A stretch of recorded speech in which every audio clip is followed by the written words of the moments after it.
It's a scene that's played out twice a week in the district of Kallio, in Finland's capital, Helsinki.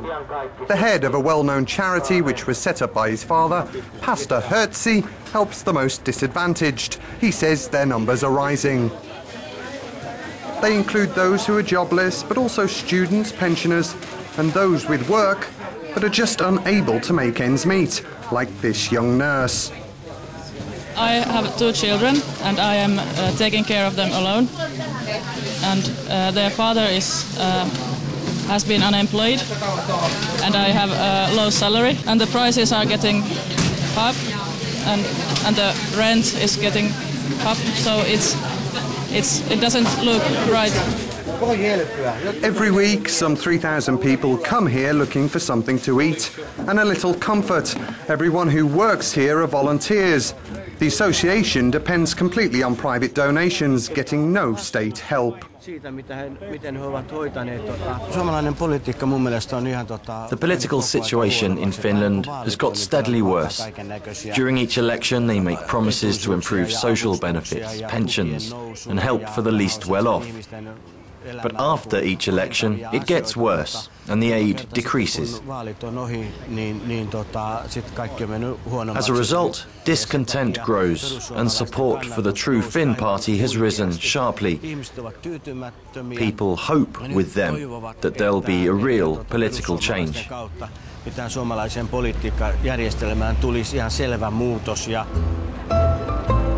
Peruso Malaiset, or the True Finn party, made a real breakthrough in Finland's parliamentary elections in April. With only 4% of the vote in 2007, the party, which brands itself as populist, euro-sceptic and nationalist, recently took 20%, becoming the 3rd strongest force in Finnish politics. Its support was especially high in rural regions like here, some 200 kilometers west of Helsinki.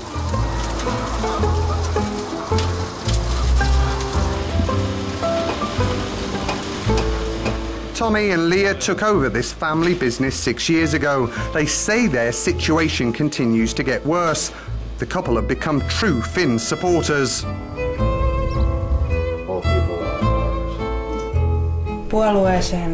I voted for the party because it's the only one that really defends the interests of the country and the Finnish people. The gap between rich and poor has grown a lot in Finland, and the government's not done what it should to support people. I'm also concerned about the evolution of European agricultural policy. Most farm subsidies are set by the European Union and are for the short term. I don't agree with that. Europe shouldn't be touching the national government's aid to farmers. Currently in Finland they're being reduced, while in bigger countries like France they're increasing. I'm also in favour of Finland quitting the eurozone. I think that would make us more competitive, as the euro is too dear. Another point of view awaits us some 50 kilometres away in this factory which manufactures grain silos. Marko Vuoti almost lost everything during the deep recession of the 1990s in Finland. Managed by his son, the business today is the market leader. A recovery helped by financial aid and stabilisation of the Finnish economy following its entry into the eurozone, he says. In the 90s, we took on foreign loans in foreign currencies. But the fluctuations were so large that it resulted in real hardship for businesses in Finland. There was also a sharp devaluation in the Finnish mark, which caused the price of borrowing to double. Since we entered the eurozone, there's a lot less risk for business, and that's a good thing. It's true that the number of bankruptcies has risen since the last financial crisis. But this crisis doesn't stem from the European Union. It's come from the US to Europe. The situation at the moment is manageable if we can stabilise the eurozone.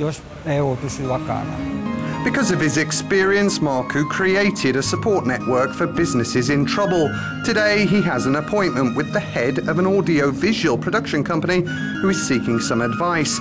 A victim of banking embezzlement, he went bankrupt in the 90s, a period where he says the liberal financial system permitted all kinds of abuse. We had 14,000 suicides in Finland in the 90s among business people. This nation was put in its knees in many different levels. First of all, the government wanted to save the banks. They gave a huge amount of money for banks to save the banks, but at the same time, all the people who lost their properties and their businesses because of the devaluation, they were not helped. And this whole emotional and economical trauma is not solved yet in Finland. It's a trauma which is no stranger to the truth in success in front of Finland's main parties, which have been discredited by corruption scandals. Today, Finland's economy is one of the best performing in the EU, but the dramatic rise in unemployment from 6 to 10% of the active workforce last year was a decisive factor in the elections against a backdrop where Europe's massive bailout to Greece and Portugal did not go down well. The biggest thing is this eurozone rescue package, which people don't like this at all. We have the reputation here in Finland that everybody should pay their own loans. The true Finn party, they are very skillful to touch upon those feelings. Not having to pay for the mismanagement of other member states is an argument which resonates in the only Scandinavian country in the eurozone. Many here would like to see other EU states learn more from the Nordic social and economic model, a model the True Finn party insists is under threat. We have a date with leaders of the party's youth wing. They speak to us about the failure of the euro, but the biggest challenge for them lies elsewhere. The most big problem now is the immigration in Europe. We must have a more strict immigration policy. So if people want to go to work in Finland, that's cool. But if people want to live here by the government money, that's bad. Yeah, and by social security. And we don't want the multicultural system. We want to value our traditions. We don't want to ban Christmas carols in schools because of immigrants. You have to acknowledge that the European society and our values are based on Christianity, and that's something that we have to hold to and value in our society. And I believe that if you don't do it, then we'll be just another so-called diminishing civilization that have been seen in history, Roman Empire or Byzantine or anything like this. Such views are not just confined to Finland. It's widely acknowledged far-right and populist movements are also gaining ground in other parts of Europe.